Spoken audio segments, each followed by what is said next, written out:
Shalom friends, एक बार फिर से आप सभी का स्वागत है। आज मैं आपके लिए लेकर आई हूँ एक 1 ईयर बाइबल रीडिंग कैलेंडर। अगर आपका कोई बाइबल रीडिंग रूटीन नहीं है और आप कभी भी अपनी पूरी बाइबल कंप्लीट नहीं कर पाए हैं, तो ये वीडियो आपके लिए है। इसमें ओल्ड टेस्टमेंट और न्यू टेस्टमेंट के सभी चैप्टर्स को डे वाइज ऑर्गेनाइज किया गया है। डे 1 से लेकर डे 365 तक के सभी चैप्टर्स आपको यहाँ मिलेंगे। डे 365 पर आप अपनी पूरी बाइबल कंप्लीट कर पाएंगे, तो आप इसके द्वारा आशीषित हों। और अगर आपको ये वीडियो पसंद आती है तो आप अपने फैमिली और फ्रेंड्स से शेयर करें, और अगर आप चाहें तो आप सब्सक्राइब, लाइक और कमेंट भी करें और बेल आइकन को प्रेस करके नोटिफिकेशन ऑन करना ना भूलें। So praise the lord, shalom to everyone.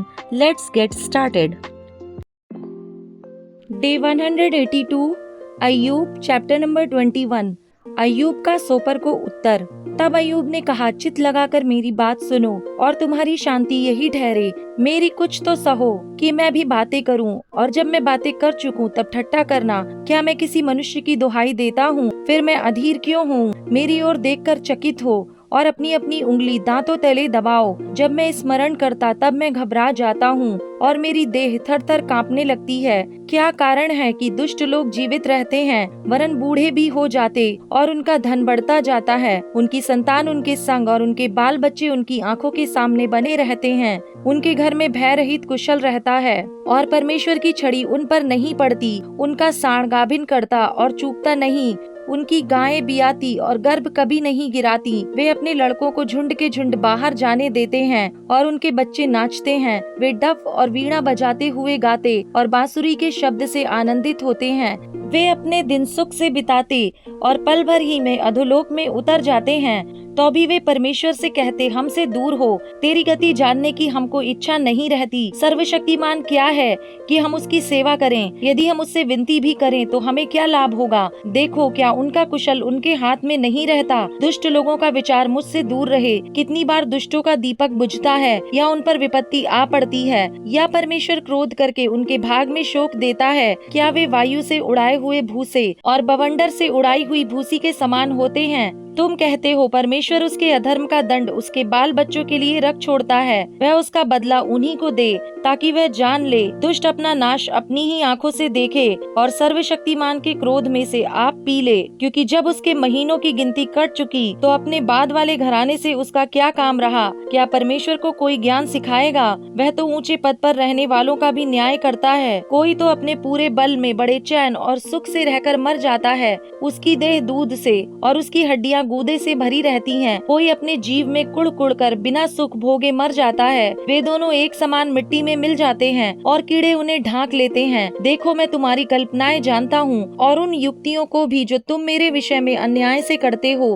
तुम कहते हो, रईस का घर कहाँ रहा? दुष्टों के निवास के डेरे कहाँ रहे? परंतु क्या तुमने बटोहियों से कभी नहीं पूछा? क्या तुम उनके विषय के प्रमाणों से अनजान हो कि विपत्ति के दिन दुर्जन सुरक्षित रहता है और महाप्रलय के समय ऐसे लोग बचाए जाते हैं? उसकी चाल उसके मुंह पर कौन कहेगा? उसने जो किया उसका बदला कौन देगा? तो अभी वह कब्र को पहुंचाया जाता है और लोग उस कब्र की रखवाली करते रहते हैं। नाले के ढेले उसको सुखदायक लगते हैं, और जैसे पूर्व काल के लोग अनगिनत जा चुके, वैसे ही सब मनुष्य उसके बाद भी चले जाएंगे। तुम्हारे उत्तरों में तो झूठ ही पाया जाता है, इसलिए तुम क्यों मुझे व्यर्थ शांति देते हो? अय्यूब चैप्टर नंबर 22, एलीपज का आरोप। तब तेमानी एलीपज ने कहा, क्या मनुष्य से परमेश्वर को लाभ पहुंच सकता है? जो बुद्धिमान है वह अपने ही लाभ का कारण होता है। क्या धर्मी होने से सर्वशक्तिमान सुख पा सकता है? तेरी चाल की खराई से क्या उसे कुछ लाभ हो सकता है? क्या तेरे धर्मी होने से सर्वशक्तिमान सुख पा सकता है? तेरी चाल की खराई से क्या उसे कुछ लाभ हो सकता है?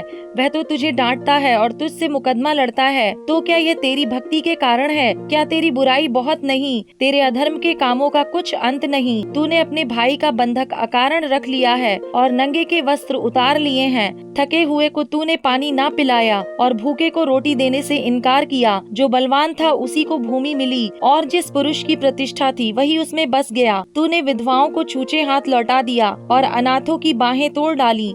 इस कारण तेरे चारों ओर फंदे लगे हैं और अचानक डर के मारे तू घबरा रहा है। क्या तू अंधियारे को नहीं देखता और उस बाढ़ को जिसमें तू डूब रहा है? क्या परमेश्वर स्वर्ग के ऊंचे स्थान में नहीं है? ऊंचे से ऊंचे तारों को देख कि वे कितने ऊंचे हैं। फिर तू कहता है परमेश्वर क्या जानता है? क्या वह घोर अंधकार की आड़ में होकर न्याय कर सकता है? काली घटाओं से वह ऐसा छिपा रहता है कि वह कुछ नहीं देख सकता। वह तो आकाश मंडल ही के ऊपर चलता फिरता है। क्या तू उस पुराने रास्ते को पकड़े रहेगा जिस पर अनर्थ करने वाले चलते हैं? वे अपने समय से पहले उठा लिए गए और उनके घर की नींव नदी बहा ले गई। उन्होंने परमेश्वर से कहा था हमसे दूर हो जा, और यह कि सर्वशक्तिमान हमारा क्या कर सकता है? तो भी उसने उनके घर अच्छे अच्छे पदार्थों से भर दिए। परंतु दुष्ट लोगों का विचार मुझसे दूर रहे। धर्मी लोग देखकर आनंदित होते हैं और निर्दोष लोग उनकी हंसी करते हैं। जो हमारे विरुद्ध उठते थे निसंदेह मिट गए और उनका बड़ा धन आग का कौर हो गया है। उससे मेल मिलाप कर, तब तुझे शांति मिलेगी और इससे तेरी भलाई होगी। उसके मुंह से शिक्षा सुन ले और उसके वचन अपने मन में रख।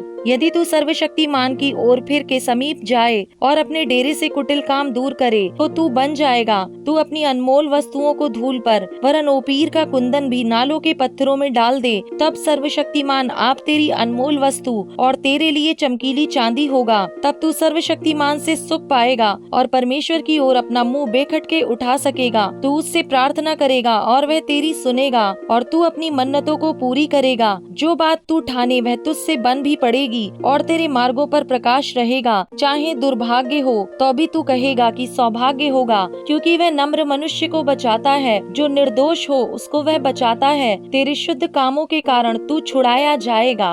Acts chapter number 10 verse number 1 to 23। Cornelius का पतरस को बुलवाना। कैसरिया में कुरनेलियुस नाम का एक मनुष्य था जो इतालियानी नामक पलटन का सूबेदार था।